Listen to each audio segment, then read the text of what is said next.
Alright, this is part one of Soil, the Home for Plants.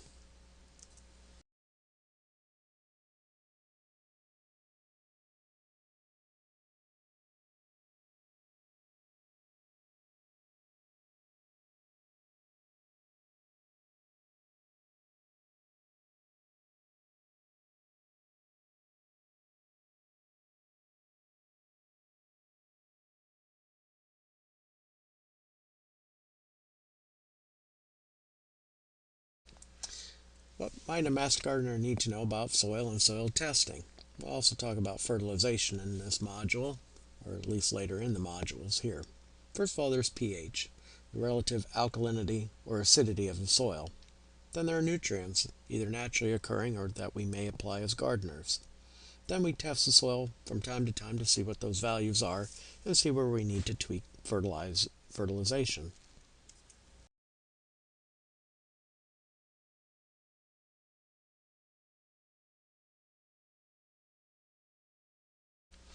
Let's start, where did Florida soils come from? We won't go into all the science behind it, but it's the Floridan Plateau.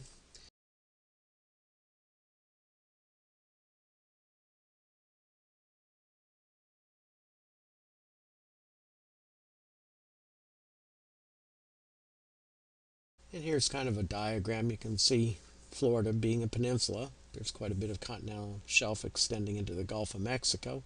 A lot of that simply washed down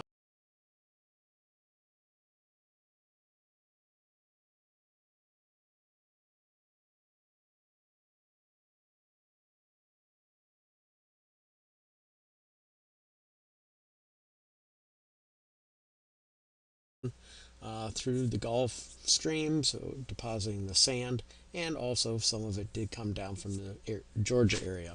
Hence, that's why the Panhandle typically has more red clay than anywhere else in Central or South Florida.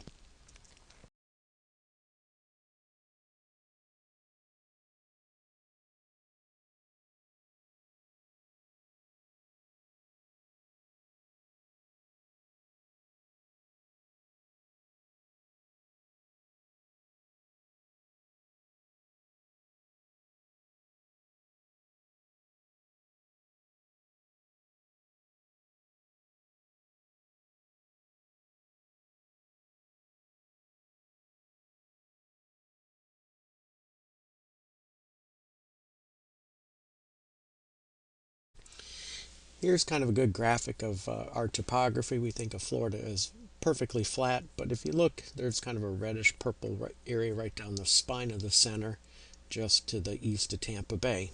That's the Lake Wales Ridge. If you've ever been to Bach Tower, you're at some of the highest points along the peninsula of Florida, along the ridge. As you can see, South Florida is just barely above sea level. Much of Florida was underwater before the last ice age, except for the Lake Wales Ridge area, which is roughly 200 or so feet above sea level.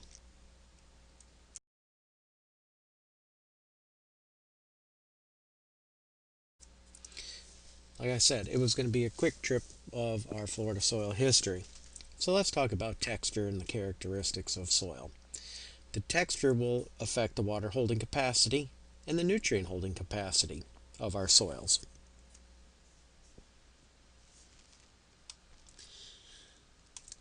Let's think for a moment about what we typically garden in Central Florida. Most of us have sandy soil. What's its water holding capacity in general? That's right, it's pretty low. So what do you think its nutrient holding capacity would be then? That's right, it's very low too, in general.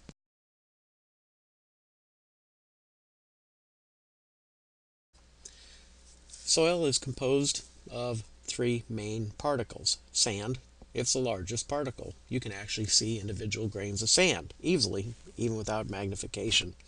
Silt is quite a bit smaller. Think of it more like baby powder or cornstarch.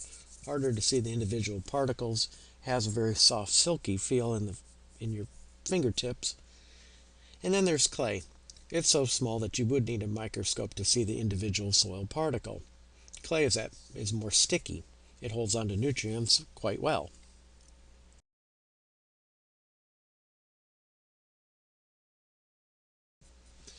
So, sand has pros and cons.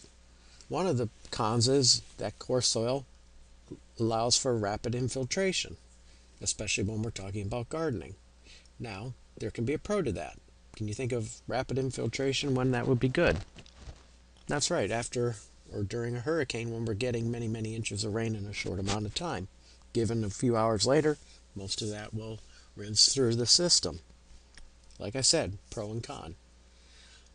Sand has low water holding capacity. That's why we have to irrigate during periods of drought. Now, where I live in Brooksville, I have clay up to the soil surface. Clay doesn't absorb water very quickly. Recent rains of summer, I have been having some standing water here and there in my backyard. As a result, it holds on to a lot of water. It can also hold on to nutrients because of the binding sites.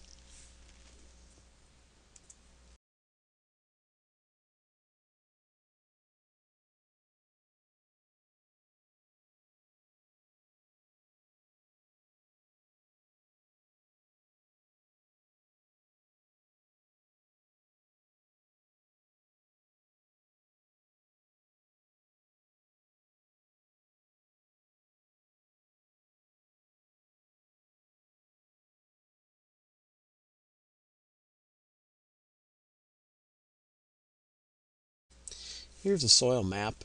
We always think of soil as being just uniform from one corner of the county to another, but it can vary quite a bit. And people have mapped this out. There are books, it's all online nowadays. This is what soil scientists like to do, is sample soil and then quantify it, and they even give it all sorts of labels for various different types of sand, silt, clay, and mixtures thereof. But I don't expect you to remember all that kind of detail. That's for soil scientists, not us horticulturists and gardeners.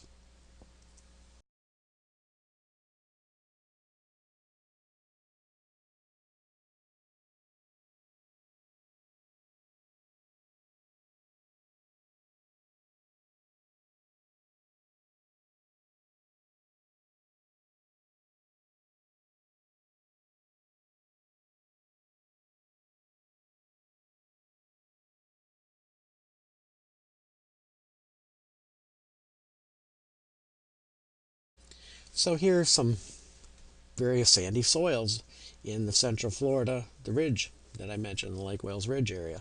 And they have different names and they're characterized by different colors, size of the particle, in some cases some minerals that are also naturally found in there.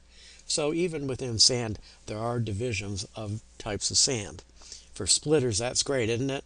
Lumpers, we're going to just call it sand for this course, okay?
Now, there can be various layers of sand and soil, or organic layers for that matter, that have built up over the course of time.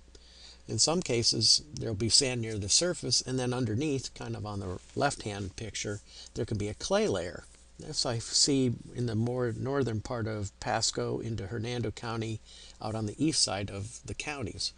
Those folks have sand a first foot or two of soil, and then they go down to maybe 3 feet, and then they get what is called a hard pan of clay.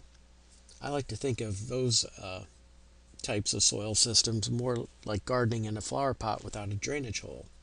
When it's dry, that sand is very dry. When it's wet, it doesn't have a place to drain away because of that confining or hard pan of clay. You can see the picture on the right is a whole different layer of different types of sand and some iron-rich clay or oxides of other minerals.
But this is more what we are gardening with in many of these developments. Very highly disturbed urban soils. Usually what happens is the land was either a pasture at some point or the vegetation was pretty much removed ubiquitously. And the good soil, if there was any, was scraped away and sold to the highest bid. And then, of course, engineers like to have soil that compacts and stays hard to put a house on. Now, plants don't particularly like that hard soil, but that's what we end up with. And also notice here in this particular picture that in the front we have this white area. It's hard to say what that is. Is that a different type of soil? Is that where they washed out the concrete mixer uh, for the grout and whatnot for those cement blocks being put together, or what? But the soil is going to be different there than it will be where the driveway area or to the left of what will be the driveway. So why do plants sometimes not look good on one side of the home versus the other? It could be something to do with the soil. It's very hard to say without actually looking down in there. And of course, if you have a newer home, you may have been digging around and found all sorts of construction debris left behind.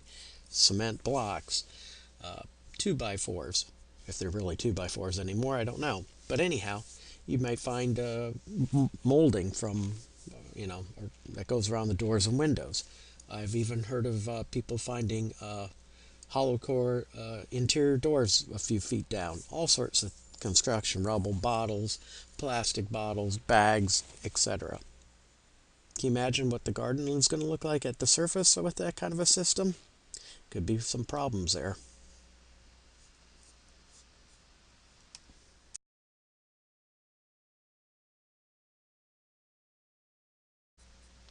And here's just another shot of how soil gets moved around in these systems for urbanization.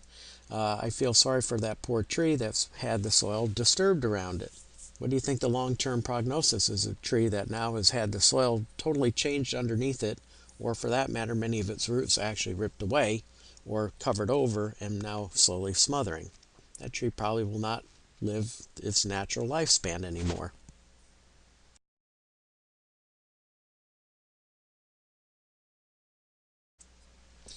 So, sand has low nutrient holding capacity. I've already established that. With one exception, it does generally have an ample amount of phosphorus. So in Florida, we mine phosphorus for much of the world and much of the United States of America. Roughly 75% of the phosphorus mined for U.S. needs is coming right out of Florida, right down the road near Highway 60 and Bartow and that area of the world in Highlands County, etc. If you've ever driven down there, you've seen the big mines and the big tailings along Highway 60. Or if you've driven down toward Highlands County, you may have seen what looks like the surface of the moon, where they're mining out the phosphorus and extracting it out of the sandy soil. Phosphorus, for reasons we won't go into, just stays put even in our poor sandy soils. Clay, on the other hand, generally has a fairly high amount of nutrients, and it holds on to it much better. Those small soil particles are just like glue, if you want to think of it that way.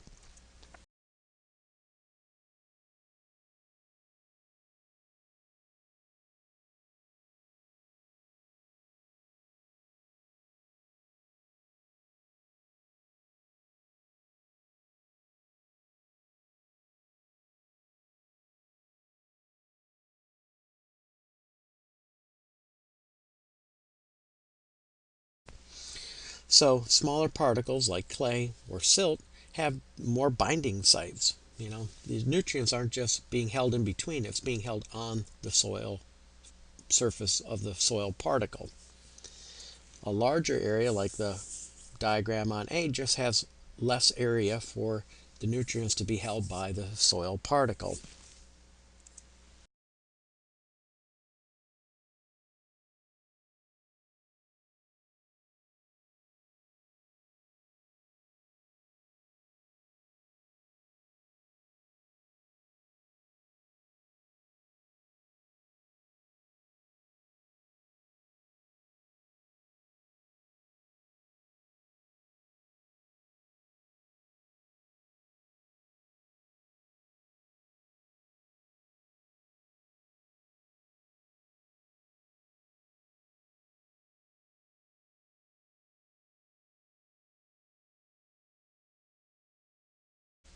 Soil structure is also very important. The space between the individual soil particles and soil aggregates allows the movement of air and water through the soil. Again, plant roots need air. They also need nutrients. And they, with those little root hairs, as we learned in botany, will find these little areas in between to hold on to and get the water and nutrients that they need. If the soil is compacted, like from construction, air and water movement is restricted. This can reduce plant growth, especially in clay or silt soils. Sand is a lot harder to compact by comparison.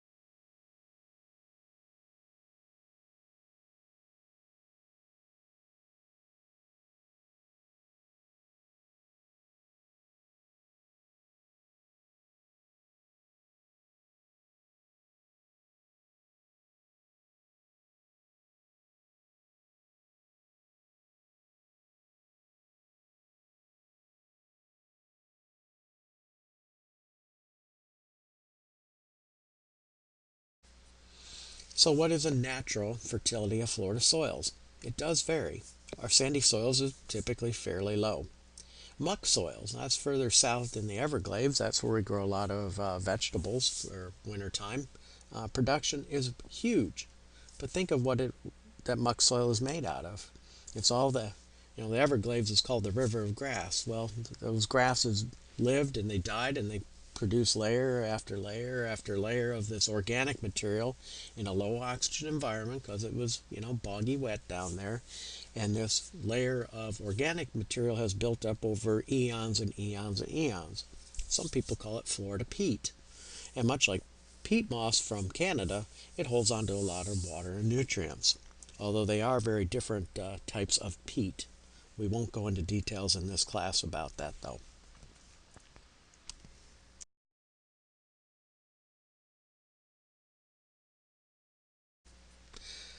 Yeah, a lot of people say and complain that they just can't get anything to grow in the sand. Well, that's just not true.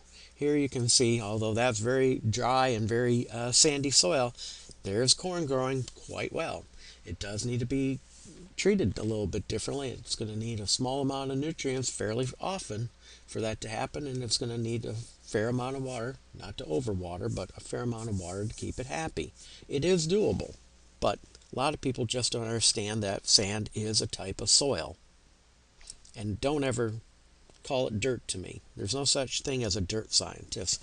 We only have soil scientists. Dirt is what you get under your fingernails. Soil is what we garden with.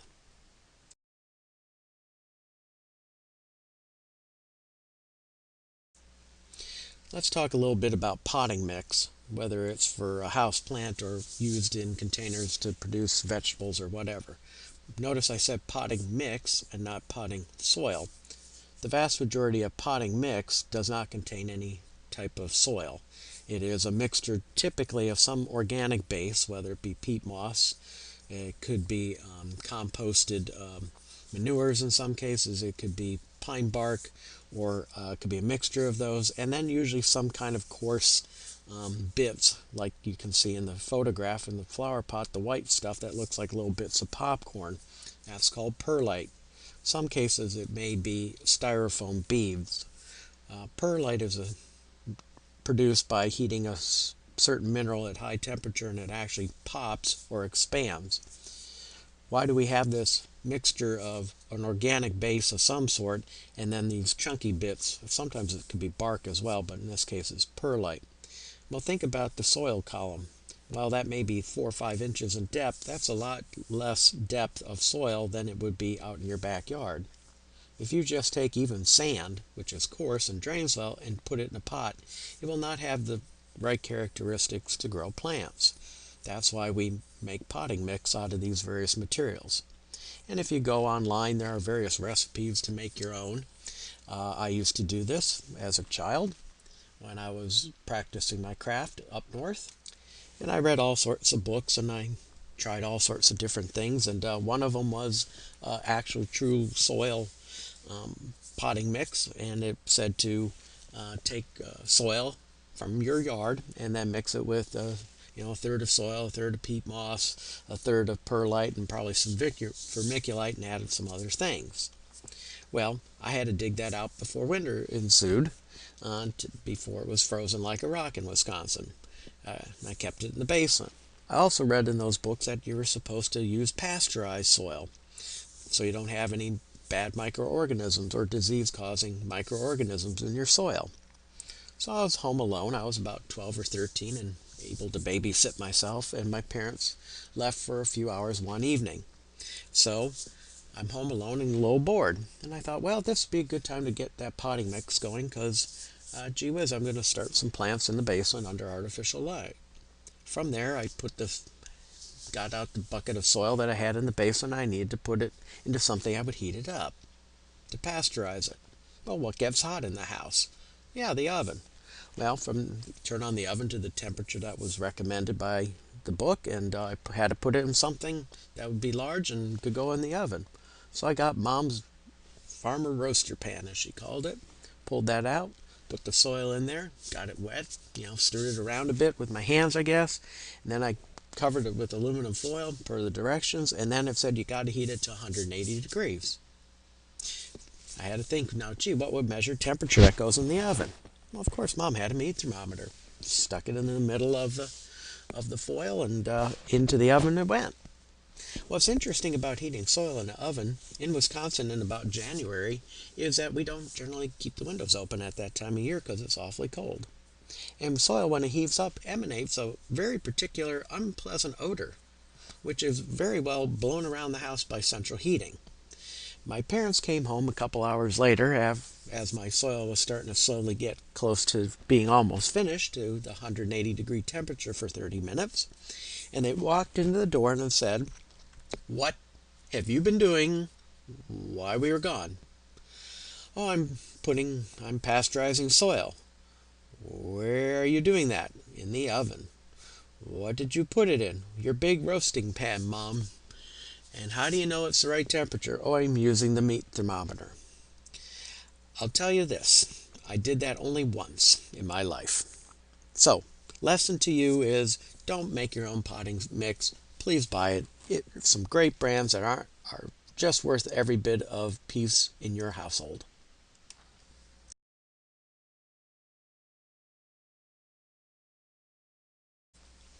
So let's conclude part one of Soil, the Home for Plants.